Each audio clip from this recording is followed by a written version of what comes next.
Hey guys, this week's podcast features freelance writer Kevin Purdy, who is currently writing for Buffalo Spree, Fast Company, IT World, and Tech Republic. Kevin came down and talked about brewing coffee, how he fell in love with coffee, and really just mostly coffee. Let's get to it. I feel like we have to do some type of...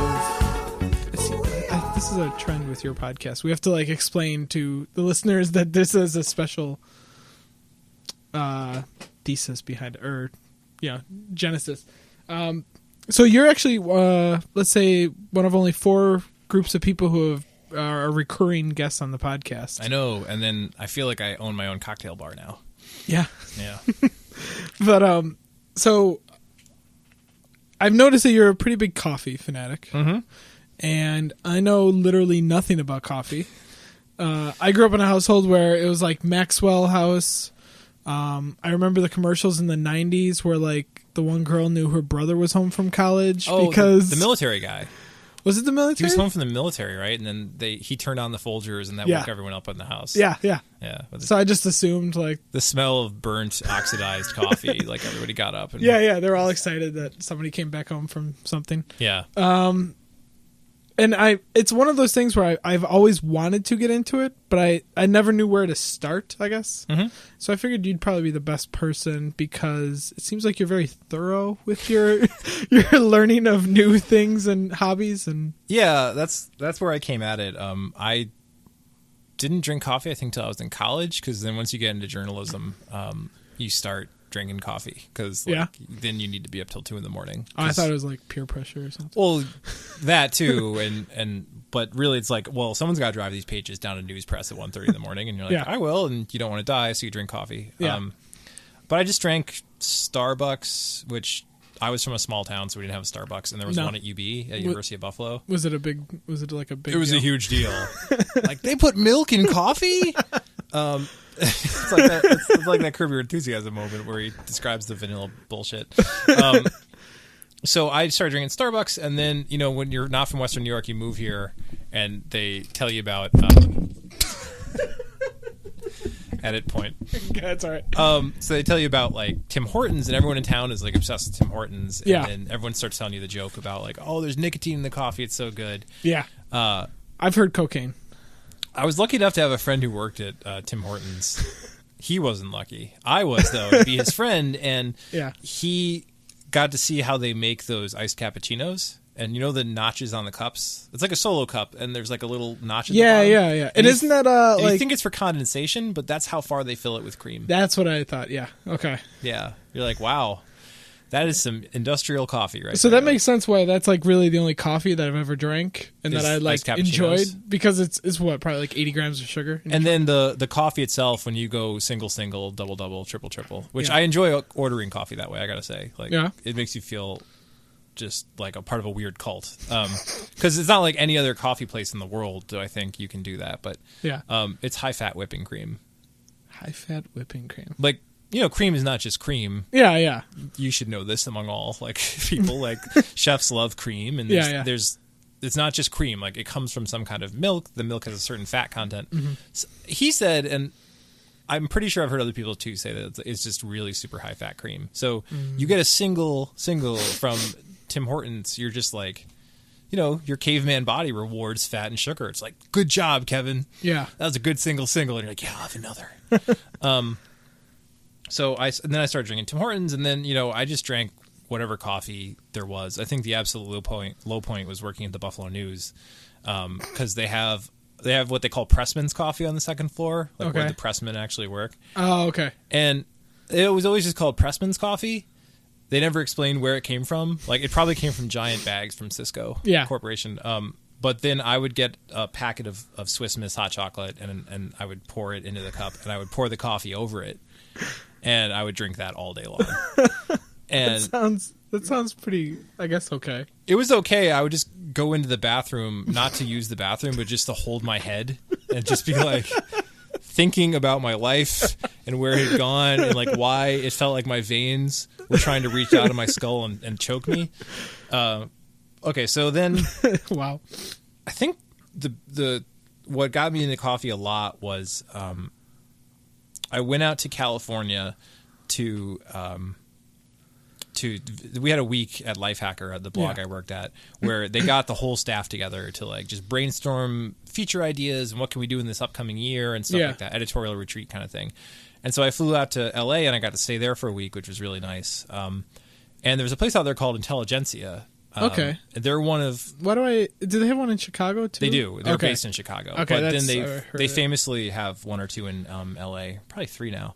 So there's Intelligentsia there, and I was on my way from the apartment they had rented me to the editor's house, and like I saw it, and I was like, well, I should stop and get coffee, like what I thought, like a latte or something. So before this, everything you've had pretty much was either like from a major chain or already ground. Yeah, I think I'd messed around with a French press a little bit. Yeah, like my fancy friends had French presses. Yeah, and I think I liked it, but French press coffee, often the appeal of it is that it's super dark and super oily. Yeah. And it doesn't have to be. You can make it better. But I think that's like the main point is that it doesn't lose as much oils as like a Chemex. Is that right? Right. It's just different. If everything you have is automatic drip or Starbucks, which is very dark. Everything Starbucks makes is fairly dark. Even their blonde roast is pretty dark. Like I had never had anything really that great, and French press was just like super coffee. It was like the coffee I drank, but even more coffee-ish. So I didn't really love it that much, and I used the French press a little bit, but mostly it was Tim Hortons and Starbucks. Yeah. So then driving through LA, going to Intelligentsia, and first of all, if you've ever been inside Intelligentsia, it's intimidating because it's super Apple Store-ish. Like everything's like really light grain wood, finished to perfection. The people there, the servers hate you. Yeah. Because you're wearing a fleece and you're from Buffalo, and you don't even know what you've looked at the chalkboard and you're like, chalkboard. This is like 3 years ago. I got to point out. Yeah. Yes. I'm sorry. Like at the time, it was like they write all their drinks on a chalkboard, and where's the pictures? Right, exactly. So I ordered like a latte or something, a cappuccino. And if you've ordered cappuccinos from most kind of upstate New York coffee bars, like it's like 8 ounces of milk and like a thing of, supposedly down there somewhere there's a shot of coffee and you hardly ever taste it. But this was a cappuccino. The way they make it is the way it's supposed to be made, which is mostly foam and maybe a tiny bit of milk, but mostly foam. It's coffee and foam, and that's cappuccino. And they shot the drink right in front of me, and they gave it to me in this tiny little to-go cup, and I drank it, and I was just like, it's an audio podcast, so there's no way to like but that was like the birds singing, like it was just like coffee didn't taste like coffee. It just tasted like all these different things, and the milk was just there for balance. It was just because I could tell it was really acidic, and I could tell it was really there's some really strong flavors, and the milk was just there to lighten those a little bit, but it still tasted like coffee. And it was amazing. And then it was like my boss lived in Los Feliz, Feliz, and the Intelligentsia was in Silver Lake. And there's no way, and my apartment was somewhere else, and like there's no way it made sense to go past Intelligentsia to go there on my daily commute, but I did. It was like 4.5 miles detour. And I would just go there and get like a little something different every day. And then one day I just got straight coffee. And they put it into a metal cone in front of me, and they ground up the coffee right there, like from the beans. Yeah. And I was like, they don't have their coffee ground ahead of time? Like, how lazy are they? But they ground the coffee right in front of me. They put it in the cone in this like brown paper filter, and then they poured hot water over it. I could go on about this. Was it one of those things where when you went back like to like the Lifehacker employees and you tried to explain how great this was, like was it like, oh, he's from Buffalo? No, it was kind of like that, but like, yeah, my editor Adam Pash lived in LA, and he'd been in Intelligentsia, and he had an AeroPress, and then he gave me one while I was there, like playing like, oh well, we'll write this off for Lifehacker, like why don't you go home and mess with it, and maybe write an article about like how to use an AeroPress or something, because he just had one, and he was like boiling water on the stove for it, and I don't want to sound like a little boy from Buffalo, but I was kind of like, boiling water for coffee? Like, don't they know you can just put it in a machine? And it's okay. Sometimes we have to embrace that naive part of our city. So long run out, then I just then I got an AeroPress, and you read the instructions online, and the way I am, I then kept reading about online, and like everyone's like, don't make coffee the way they tell you to make it in AeroPress. Like, it's still good, but don't like try this. Try it inverted, and you're like inverted, and like there are AeroPress recipes, and again, the idea of recipes for coffee is insane if you've just been used to.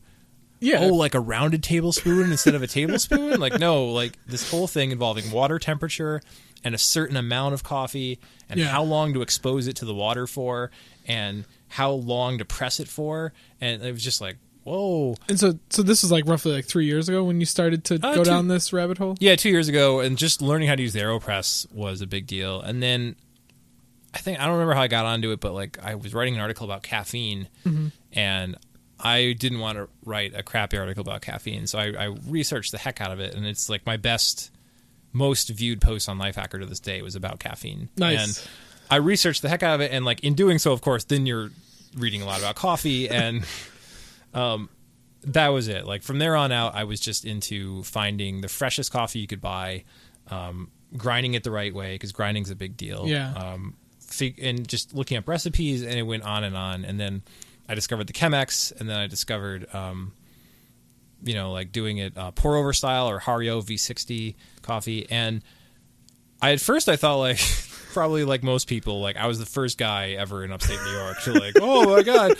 And then I discovered like Gimme Coffee in Ithaca has been doing this forever. Like they've been on the path of like good coffee for a long time. And there's folks at Spot Coffee, and Spot Coffee can roast very good coffee, and you can buy bags of it and make it at home, and it's very good. It's a lot better than the coffee you can buy at Spot Coffee. I hate to say it, but like it if you buy Spot's coffee and make it at home, it's probably going to turn out better than this coffee. And that's probably because they don't like Spot on Delaware and Chippewa.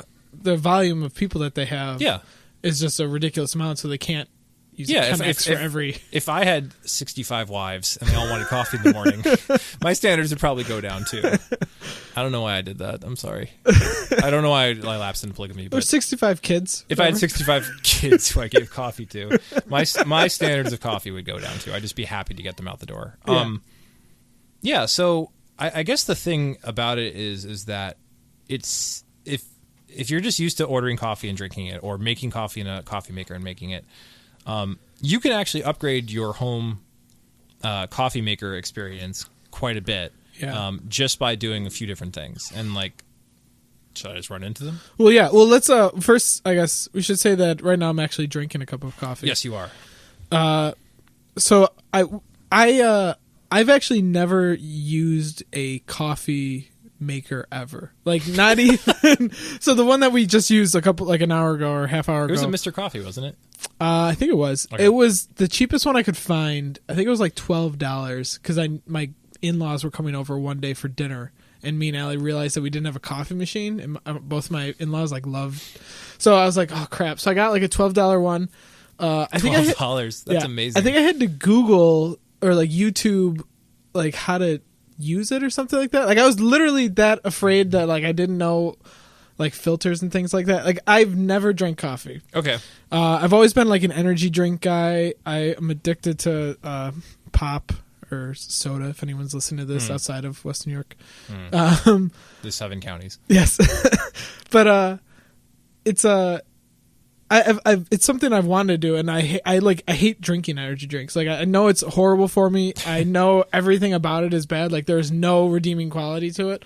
And same with pop. Like there's no good end game with drinking diet Coke or Pepsi or whatever. Well, at least it's diet. I mean, yeah. That could go on. That debate goes on forever. Coffee. The nice thing is that it is calorie free until you add sugar to it, and if you or milk, and usually if once you develop an appreciation for coffee, you stop wanting to put milk and sugar into it, and it's almost like a diet drink because you're also going to raise your heart rate a little bit by drinking it. You're technically losing calories, probably. So we just brewed 2 cups of coffee. Yes, 2 very distinct, different ways. Yes, one was sourced from the dollar store across the street, the Dollar General. Yeah, with Maxwell something that was already. And then can you pass me my bag of coffee that it's got? Yeah, it's so new I don't even remember where it's from. Yeah, and so that was pre-ground. It was about $2 for the can. Yes. We did not use any special water. It had a really nice blue color to it. It had a gold lid, so it was like supporting UB in some ways.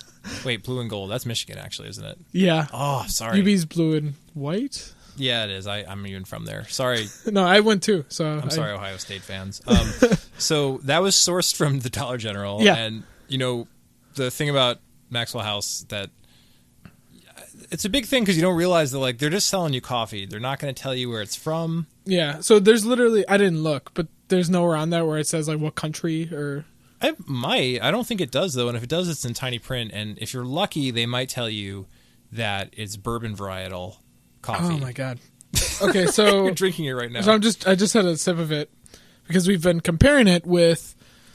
coffee I Chemexed, and it's from Ciwidey, Ciwidey, from West Java in Indonesia. Okay. And it was roasted on the West Coast on April 7th, 2013, according to the bag. Yeah. See, like, it's very Today's prominent. April It's the top 10th. thing. Yes, and they mailed it to me. It's Tonks. It's a really awesome service, tonx.org. Nice. So then I made that in a Chemex with hot water from a kettle. And you hand ground it, or manually ground it? In a Hario grinder, which is a ceramic burr grinder, as opposed to whatever grinder they use at the Maxwell factory. Or like a... Okay, yeah, we're going to get into that. Anyways, but so I'm having a sip of the Maxwell, and it is so bitter. It just... like Hulk Hogan's ex-wife. Yes, hey. Yes. Did he get divorced? Oh, yeah, he's divorced. Okay, because of the sex tape. Yeah, I think it was before the sex tape, but I'm pretty sure they've been divorced. Right. So I just want to make sure my bitter references are appropriate. It's really bitter. And I understand immediately why people just dump sugar and milk into this, like, just to make it not taste like anything else. It's just a caffeine delivery system. Yeah. And so, like, I can't even imagine, like, I don't understand. Like, you must, like, have to drink this a lot to get to the point where, like, this black would just be even remotely, like, enjoyable. Or if it's just like a routine, maybe. I don't know. If you drink enough of it and you're afraid of either dying from cholesterol or you have lost the ability to taste things. Yeah. Because you smoke so much. There you go. Smoking. If you smoke a ton like my dad did, you just put down coffee because you don't even taste it. Yeah. So it's pretty disgusting, and it pretty much enforced like every childhood memory I had of coffee that like my mom or dad would have, and I would like want to be like, oh, let me, like when you have a beer and you're like 10 or have like a sip of beer, not a whole beer, but your dad's Jenny Cream Ale. Yeah. His was honey brown lager, which is actually a pretty I shouldn't say kid friendly beer. Sorry. Of all the beers you could accidentally sip as a 10-year-old, like it is perhaps the most appealing. Yes. But it's just, I remember always thinking like it's the grossest thing. I don't understand why they enjoy this, or this is like part of their daily routine. Well, it is. Once you become addicted to caffeine, you True. But and then having a sip of the fancier Indonesian coffee, it's insane how different it is. I don't think so. I think this is a very coffee flavored coffee. I don't know if that makes sense. It tastes a lot like a traditional South American coffee. I mean, it still has like that little bit of bitterness at the end, but like the smoothness, like the Maxwell House is just like a sharp punch. Like there is no relenting, like, or it is relentless. Like it is just, but this is like, I can sip this slowly and like enjoy it over time. Like, and actually, as it gets colder, it doesn't taste as even. Like once you let Folgers or Maxwell House, whatever, get cold, it starts to taste even more terrible. Yeah. But I can actually drink that stuff, the Indonesian like Chemex coffee, pretty, even if it gets room temperature, it's still pretty smooth. Yeah. It doesn't have it does have solids in it, but they're a little more evenly dispersed. Yeah. And it doesn't taste like you're just chewing rubber tire. Yeah. So I'm glad you see some difference. When I make the Ethiopian coffee, you're going to see a big difference. Yeah, the floral. Yep. But it's so I mean, obviously the sourcing and the quality of the bean is a huge deal. Yeah, that's probably the best place to start. Commercial coffee doesn't tell you where it's from because usually it's from a whole bunch of different places, and what they do is they just get beans from farmers and they treat it like corn or like soy. It's just like it's a commodity. They buy it in bulk because they have to make more coffee than anyone on earth. Yeah, they grind it, they sell it, they put it in a vacuum seal, and they put it on the shelf because that's the most efficient way to sell people coffee. What is different about coffee, and I don't love to make industry to industry comparisons, but wine and coffee have a lot in common in that terroir, as you say, like the situation in which coffee is grown has a big deal to do with how it's going to taste. Elevation in which it's grown has a lot to do with it. What varietal of coffee is. There's two or three major varietals of coffee. And there's bourbon, and then there's Java. I'm probably getting that wrong. And then there's another kind that's mostly grown in Korea and Vietnam, and it's a much cheaper coffee. And that's what a lot of the commercial blenders use. Have you gotten to a point where you personally enjoy like specific regions more than others? Yeah, and as you drink more coffee and you start drinking more coffee that you know where it's from, you'll be able to tell the difference between generally, I mean, because again, elevation is a big deal when it comes to coffee, and also how it's processed, how it's washed, and how it's roasted is a big deal too. I mean, just the same way with wine, like the grapes make a big deal, but how you make and cellar that wine is a big deal. Are you also like a big wine oenophile? Yeah. No, not at all. I actually don't. I enjoy mostly like $8 wine. Yeah. And I mean, that's literally my standard for wine. It's like $8 to $12. I don't drink $2 wine, but I do drink $8. I feel like there's not enough room in my life for anything more to get geeky on. See, like that's exactly like that's part of the reason why I was scared, not scared, but like nervous to even get into coffee is because I kind of have that.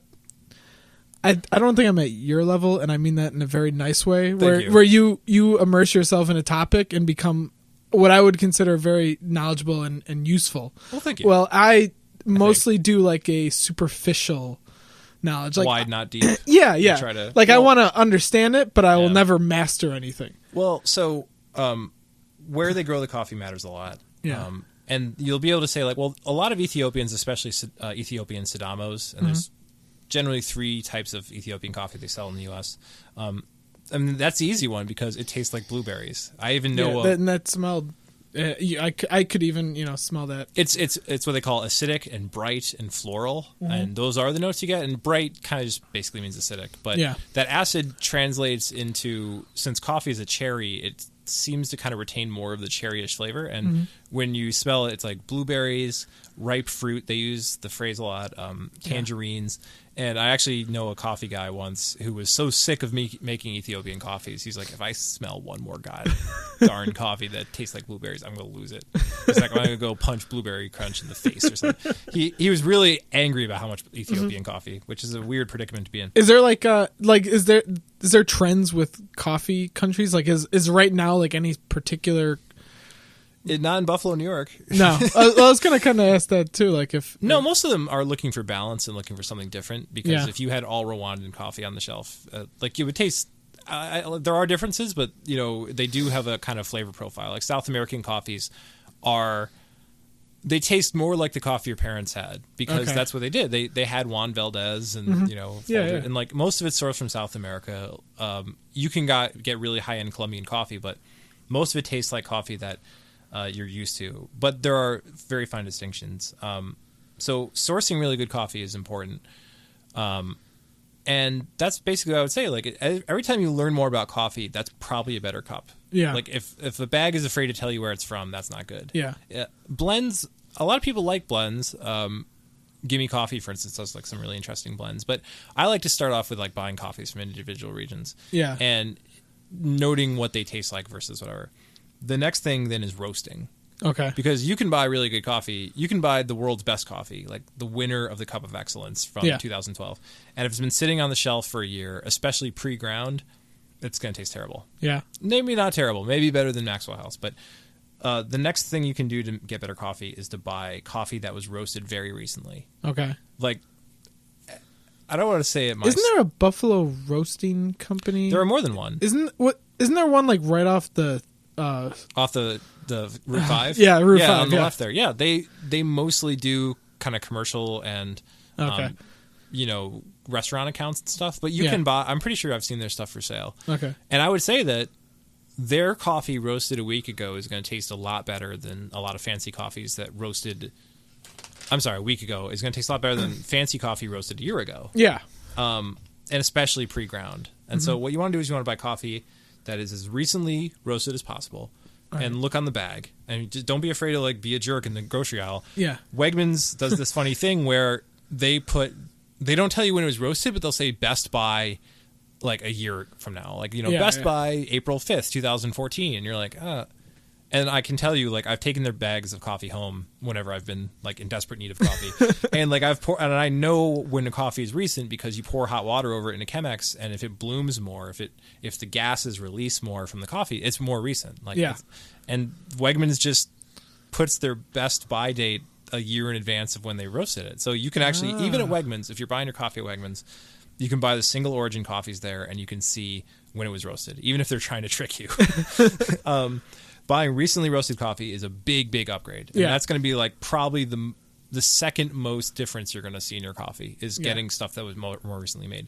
You can get spot coffee now. They sell individual bags at their stores. Okay. It says right in the bottom of the front of the bag when it was roasted. Yeah. That's nice. They weren't doing that 2 years ago. You know? The next big thing then is the grind.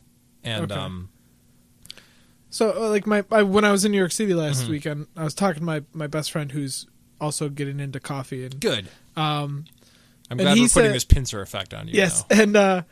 And he does it with like his office. Like they all get together and they all make a cup and they all go over like what they like and what they don't like. Can I work there?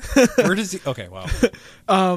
But he was telling me that there's a big debate in the office over an electric grinder and like manual grinding it, and they eventually settled on the hand crank style that you used. Well, the debate isn't really between electric and hand; it's between burr and blade. Maybe that's what. And a blade grinder is, you know, what it looks like. It looks like a magic bullet. It's like, it's like conical, and you press the lever down, and it spins a blade around at really high speed. Yeah, and your coffee will be something resembling ground when you're done. But if you look at it, you will notice that there are huge chunks that look almost like half of a bean. Okay. And then there are super microfine particles.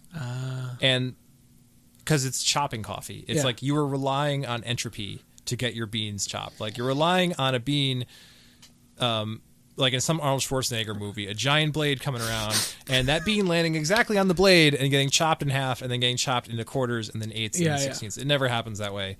You get uneven particle sizes, and you also, as that blade spins, you don't need to be a mechanical engineer. It gets hot. Yeah. Because especially if you're doing a lot of coffee at once, that blade gets hot because the motor's grinding and spinning it as fast as it can, and it's getting tons of friction from the beans. And oh man, that's good. It gets hot, and that starts to kind of affect the coffee right away. Yeah. Like you were actually like kind of roasting the coffee beyond what it was meant to be roasted as. I see. As nerdy as that sounds, it really is. You'll notice, like, grind a ton of coffee, it smells terrible. Yeah. That's the other big thing. A burr grinder is a piece of ceramic that is just like a cone, and there's a chamber around that cone, and basically you are, moving beans through this cone that has what do you call it? It has burrs on it, that basically everything, and there's a catch at the bottom, and nothing can come through that catch unless it's a certain size. Okay. And so you were ensuring by doing a burr grinder, and there are hand cranks like I brought over here today, and there's electric kinds too. Okay. You're gonna start at like $70, $80, $90 for an electric kind. Yeah. So I usually recommend people buy a Hario grinder, a hand grinder, for like $25. All right. And see what of a difference it makes, because now you've got really even coffee, and what that means is that when you pour hot water over the coffee, it's more evenly distributed. Like it's just like sand and water. I mean, like basically the water can flow through your coffee a lot more easily because every particle is the same size. All right. So then you are in control of the exposure time between your hot water and the coffee. I see. And then after that, you worry about like in order to make coffee the way that I like to make it, you boil the water yourself. Yeah. Now you're in control of the temperature of the water. Yeah. Your $12, was it really $12, by the way? What's that? Your $12 Mr. Coffee? Yes, it was. A machine with an engine in it that heats water will not get that hot for $12. I think you and I both know enough about the American economy to tell you that, like, it's not going to get your water to boiling. It's going to get it to hot enough so you think coffee's hot, but the way it's going to pass the water through the coffee, it's not going to be that hot. Okay. If you are in control of the water and you're boiling it, now you are making sure that really hot water goes through the coffee at an even distribution, and it releases a lot more flavor from it. So the theme overall is that you're just getting more and more control over elements of the coffee. Whereas if you buy Maxwell House, you throw it in the machine, you hit on. Yeah. The only control you have is when it's done. I mean, what if you would have put in the Indonesian coffee into the $12? Like, as sacrilegious as that sounds, like, do you think we would have noticed? I think you would have noticed. I think that how are you grinding it? In a blade grinder? No, if you did everything except for, instead of using your Chemex, used the drip upstairs. I think it would have just been a little bit less flavorful because the water wouldn't have gotten as hot. Yeah. I'm almost tempted to try it, but I'm not. I don't want you to waste I think it actually would have been better because, again, you're in control now of when this coffee was roasted earlier this week. Yeah. And you grinding it the right way means that it has a more even distribution, and you don't get clogs and whatnot. And I think you would probably be better. It's not going to be as good as doing a Chemex or AeroPress or even French press. Yeah. It would be better though, and that's a good place to start. I mean, I prefer to start learning how to make coffee manually. Yeah.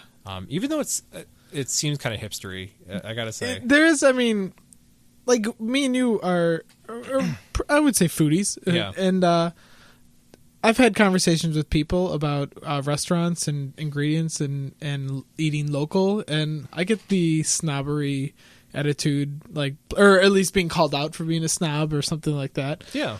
We just wrote a pretty lengthy TGI Fridays post that pretty much people thought was real. Yeah, a couple people thought it was real. My aunt thought I really liked Fridays and was like super happy about it.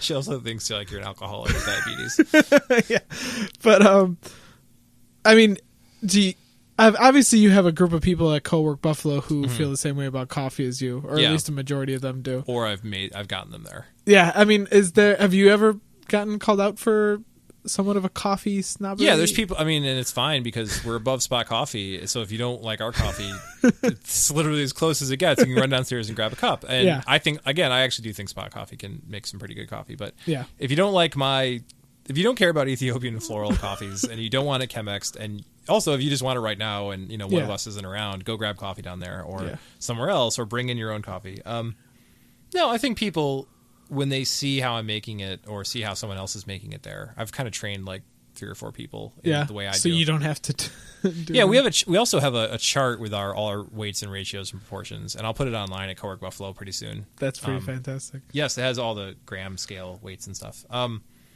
No, I think coffee is starting to attain the kind of thing that like craft beer was going through a few years ago, and wine to a certain extent. People are starting to see like that it really matters where it comes from. Yeah. And it also it's tied into a much larger issue of fair trade and direct trade. And so that's why you're seeing a lot more coffee labeling where it's from, because there's ethical issues with buying huge amounts of coffee from farmers and paying them nothing. Yeah. That will always be an issue in American society. I don't really, I mean, I know something about how it works. Like, I know that it's better to pay a farmer more for his beans than less. Yeah. That's generally a good thing. It's generally a good thing for most people.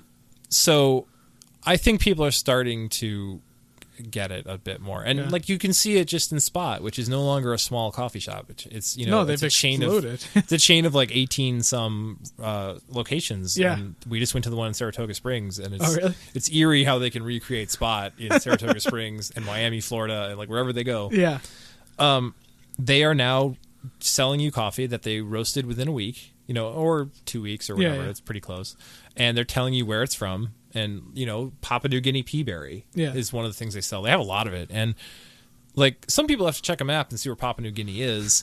And then you have to look up, like, what a pea berry type coffee is and what the difference. And that's just remarkable to me that 2-3 years ago, you had your choice of house coffee or decaf. In a cup given to you, finished. Or now you can buy their coffee, make it yourself at home. And you can just tell from the labeling and stuff how far coffee has come. I don't think I do. I mean, when we have 10 people over for dinner or something, like, I get out the machine. Like, I'm still using my good coffee. I'm still grinding it the way I want to. I'm probably grinding it before dinner, and like I'm not going to sit there in Chemex for like or AeroPress for like 10 people because I want to enjoy my own party. Yeah.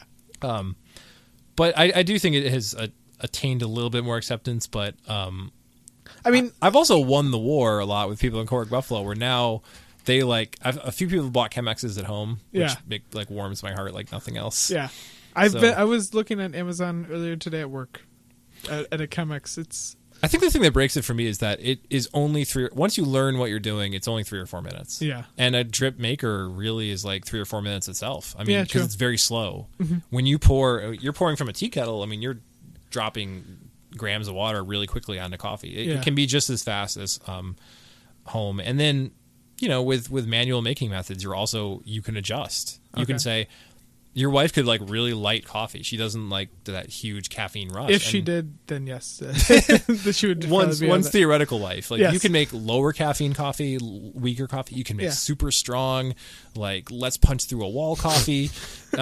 You can buy only the darkest Pete's coffee grinds, that you want, and make that, or you can buy the lightest stuff on earth and do it that way, and you get to control it a little bit more. Nice. I don't think that's snobby or hipstery. I just think that's... Well, it's like the trend towards artisanal things in general. Mm-hmm. I mean, we spent 4 days in Brooklyn, and there is literally every artisanal product that we could ever want. Yeah, cheese, pickles. I think you can get artisanal twine to wrap around your cheese now. Yeah. And then they have twine to wrap around your twine. We got artisanal mayo. Like that's not even a joke. It was black garlic mayonnaise from the Brooklyn something company. Isn't that technically an aioli at that point? It probably is. Yeah. Tipping my hipster hand. It's called mayo, so maybe they just wanted to keep it like. It's hard to sell aiolis from a storefront, maybe. Yeah, but I mean, there's literally every artisanal product you could dream of. Mm-hmm. I mean, have you? So, I started even knowing about like maybe Better Coffee and like Stumptown. I know is like a big name because they came to Delish a few years. Yeah, ago, exactly. and so then coffee like started to get on my radar of like, oh, this is like a craft product. Like, I just thought like Spot and Starbucks were the standard. So the history of it is that there are.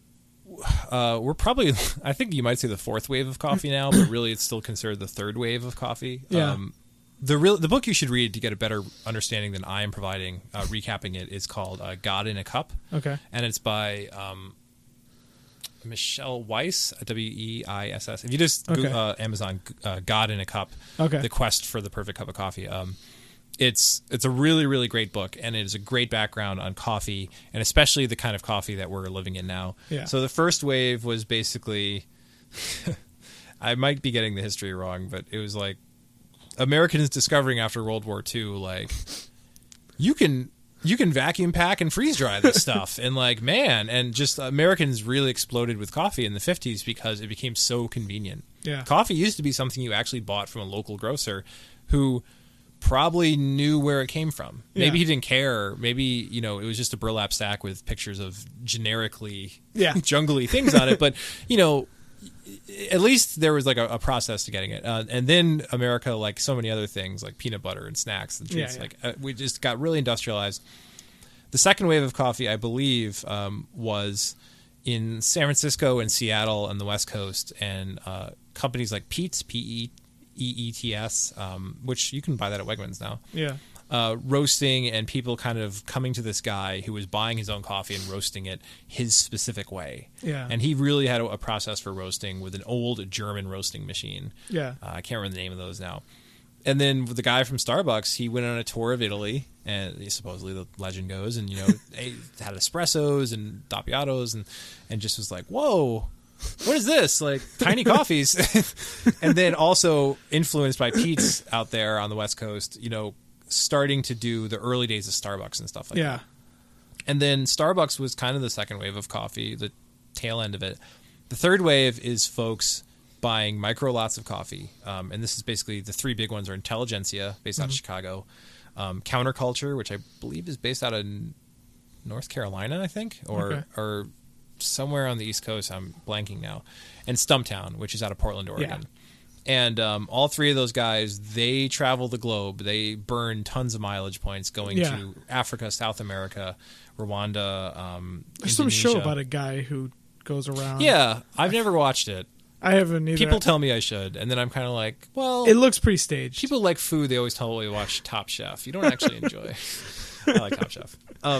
So the third wave of coffee is this trend toward like naming where the coffee's from and roasting it a little bit more lightly and Yeah. giving people coffee that they can enjoy and educating them about it, I Yeah. guess you'd say. And so that is where we're at now. And so you can get Stumptown at Delish at Firefly, I think. Yeah, out in East Aurora. Yep. Yep. And again, pick up the bag. They'll tell you what there's a little card in Stumptown Coffee that tells you what elevation it was grown at, where it was grown at, the name of the farm, what kind of flavor notes you should get from it. And it's very wine-ish. Like, oh, look for, barley and brown sugar and soft ripened fruit and molasses. It's chicory. just like wine. Like, and they give you these flavor notes, and they tell you, everything you need to know about where the coffee's from, and you can see the roasting date. And I think in Buffalo, it's usually written in marker on the bottom because they roast. Stumptown would not sell you coffee previously unless you could prove to them how fresh the coffee was going to be you're selling to customers, and they would inspect your cleaning process and your roasting process, your brewing process. Then they opened a roastery in Brooklyn, and finally they were able to come to Buffalo. I see. Intelligentsia won't airmail you coffee unless they know how soon it's going to get to you. Wow. Same thing with Stumptown. Like these companies really care a lot, and the closest thing I'd say we have is Gimme Coffee in Ithaca and Joe Bean in Rochester, and they really care about their coffee. Not to that same kind of auditing level, but they label their bags. They tell you all about it. They give you flavor notes. They're directly inspired by this third wave of coffee, and it's been great to be a coffee nerd in Buffalo the last few years, or just in upstate New York in general. It's just because that was the one thing I was going to ask you is if you think that Buffalo's scene has improved. I mean, because we've had countless people down here who talk about like the food culture improving and people becoming more educated and everyone raising their game up. I mean, I remember when Delish got Stumptown because it was like a big deal because they were the first ones, and then they had. For a period of time, they were doing like the latte art and things like that, like which are huge in other cities. Yeah. It's just that I haven't heard much more about Buffalo's coffee scene. Yeah, it's. I know there's a place slowly on Hurdle that's supposed to be pretty decent. Encompass, maybe. Yeah. So we're. I remember when I was at the business desk of the Buffalo News, and to this day, it's still a story that we are inundated with donut shops. Yeah. This town just can support endless amounts of Dunkin' Donuts. Yeah. Spot coffees, bagel shops that also serve coffee.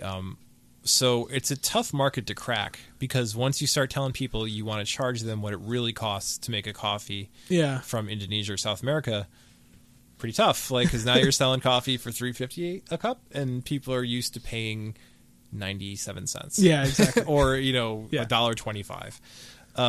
So it's been very slow, but there are some definite high points. Like you said, Stumptown is now sold at Delish and Firefly, and I think that place in the Larkin district that the cafe there, they sell Stumptown. Gimme Coffee, they have it at 5 Points Bakery. They sell it at the Co-op. A few other places. In those big silver bags, the red labels, easy to find. Check the dates, but they're really good. Gimme Coffee makes really great coffee. And you can, to this, I think now you can mail order Intelligentsia in Buffalo if you want to get really nuts, or it's my birthday. And in terms of making coffee, there aren't a lot of places that are doing Chemex or... Is there any? Yeah, Encompass Coffee on Hurdle Avenue. That's what I've heard. I know Ed Forrester has mentioned. They know their stuff. Yeah. I forgot the guy's name, but the guy who's the coffee nerd there, he knows this stuff like you can't believe. Yeah. They make Chemex coffee, they make pour over coffee, and they make Clever, which is a kind of drip. It's like a crossbreed between an AeroPress maybe and like a pour over. Interesting. Or a French press and a pour over. It's a really interesting kind of gadgety thing. And they're telling you, like, do you want the Kenya? Do you want the Indonesian? And Encompass is a great place to go to have a really, really good cup of coffee. Nice. And he's on his espresso game. There are more and more restaurants now that are, when you order coffee at the end of the meal, they give you a French press. Mike A's, I know. Yeah. If you order coffee at the meal, that, they bring you the French press and you press it. Yeah. That's a small thing, but it's a huge thing because restaurant coffee is awful. Yeah. It's awful. Like, it's the bus boy's job to watch the coffee, and it's been sitting on there for 2 hours, and they're selling it to you for $2 because you're already in for 78, so may as well throw another 2 or 3 on there. I wouldn't pay 10 cents for half of the restaurant coffee I drink. That's a bummer. That's kind of that people are caring so much about like what food they put on the table, but maybe not. Yeah, but that's not a Buffalo thing. I think restaurants in general. It's in the coffee nerdery world that I travel in. It's a common thing. Like, why do restaurants even bother to sell coffee? Well, we know why. Like, margins are good. Oh yeah, coffee is literally bean water. You can make a lot of money on it. Exactly. Yeah, it's the same reason like fountain drinks. But it costs like 10 cents to have a bigger one because it's just it's the cheapest thing in the world. Commodity. Buffalo's coffee game is slowly starting to come up quite a bit. I know that there are some folks recently who were thinking about doing a pour over type shop or like a Chemex shop, and there's at least one coffee shop locally that's looking at the idea of doing some kind of individual pour overs or Chemex. And when I say pour over, I mean in case I haven't made it clear, like a tiny little ceramic or metal cone that goes over a cup. Yes, there's a place in Toronto, I can't remember the name. I think it's like, I don't remember, but you order a cup of coffee, they grind out the beans, they put it in a cone, and they pour it for you. Yeah, like it's like your own personal Mr. Coffee. Nice. That's very high quality. I think I've watched. I read and watch the videos from Tested.com. Yeah. Oh, and, God. Will Smith. And Will Smith has done a lot of videos with like those cones and things like that. That's a great resource. Will Smith, who I know from my Life Hacker days, that dude cares about coffee. Yeah, I love it. Like I've been a Tested fan for a couple of years now. It's okay. So read God in a Cup. Okay. Go watch the videos on Tested. Yeah. And the other thing is go to brewmethods.com. Okay. Without my internet in front of me, I'm useless. But I believe it's brewmethods.com.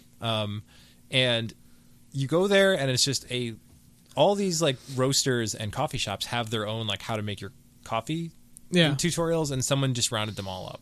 Wow. And so like there's all these gimme instructions, Stumptown, Intelligentsia, and it's just ordered by type of coffee making. So there's AeroPress, Chemex, pour over, Clever, French press, and drip too. I mean, there are really good drip machines out there.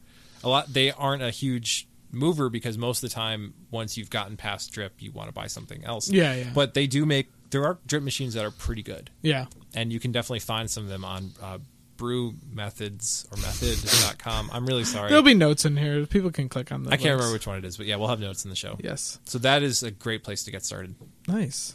Buy fresh beans. Grind them with a burr grinder. Do a method that allows you to control the water temperature, and your coffee is going to be so much better than you thought it was. As you've gotten more and more knowledgeable in like the coffee game, and you've spread your wealth of knowledge to your friends and coworkers and whatnot, I mean, have you ever considered any type of like educational or like preaching the love of preaching? I thought about becoming a Southern Baptist. Yeah, so you thought about renting out a space. I'm an advanced beginner at coffee. Like I like making it for myself, and I know there's folks at like blank out. There's folks at Spot, and there's folks at Encompass and other places. Jake Cassell at Spot is what I was trying to think of. Okay. They know how to make good coffee for a lot of people. Yeah. And there's a very big difference between being a great home cook and being the type of guy that Anthony Bourdain makes fun of. Like everyone comes to your house, enjoys your dinner parties, and so you open a restaurant, and now you're bankrupt because you suck at running a restaurant. No, I've never really thought about I love to write and teach and do that kind of thing, but I don't. The professionals who know how to make coffee on a minute by minute scale for people, they are in a class by themselves. Yeah. So I try to respect that I'm good at home writing. I'm good at fan fiction. I make fan fiction coffee. Like I do the best possible version I can of it, knowing that the professionals are way better, and that like if I went to Chicago and tried out for Intelligentsia, they'd laugh at me probably. Maybe not. I don't know, but there would be some laughs. What else is there left that you want to become more educated, or like? Do you know? Is there another level that you could like? It trends very much with like the guy who opens a Sierra Nevada for the first time and is like, "Oh, this is good." Yeah. Or a Sam Adams, and then he's trying like Lagunitas, and then he's learning about Belgian Wild Yeast. Yes. And like this is like the Ethan Cox timeline, right? Like eventually 10 years down the line, now you're roasting beans. Yeah. Like is that even a thing? Like, is like home roasting? There's people in Buffalo who do their own roasted beans, and you can. Do you get like a special oven? Like well, kind of, yes. Sweetmarias.com is, or just Google Sweet Marias. They sell green beans to people to roast at home, and a very popular life hacker article once was turn those old style popcorn poppers? Yeah, the kinds that were air pop and like they look like a. I think we have one. But yeah. You do? Yeah. Well, Donnie, you are not that far from roasting your own beans. I mean, it's a cheapo like life hack way of doing it, but you can actually roast coffee in an air popper. Wow. Yeah, or I've seen it. You can do it in your oven, kind of. I think it's a pretty janky way of doing it, but it's just baking. I mean, it's just like roasting beans for a Mexican dish. I mean, but you're watching it, you're doing it in different stages, you're stirring constantly. Sounds like a intense process. I feel like my wife's going to rein me in before I start roasting, I think. If you've ever been in Spot, Delaware, like in the old days when I think they used to roast in the back, maybe, and they didn't have a separate room for it, you'd smell this burnt smell, and if your house smelled like that, it's not as forgivable, I think. So I'll cut myself off probably before roasting or something like that, but that's generally where it heads. Just buying expensive coffee and making it with a lot of respect for the people who made it. Nice. Yeah. I think we pretty much covered coffee. Should we have some more coffee? Yes, we should definitely have some more coffee. Kevin, thank you for coming down here, making a delicious cup of Indonesian coffee. I'm going to make an Ethiopian one next. I can't wait for that. Sweet. And thank you for encouraging me to. I think I'm in. Like I think I really want to start getting into this because it seems like a natural progression. And AeroPress is $18. All right, on Amazon. Like it comes with filters. You are so close to coffee you don't even know it. All right. Well, thank you again, Kevin. I appreciate you coming down here. Thanks, man.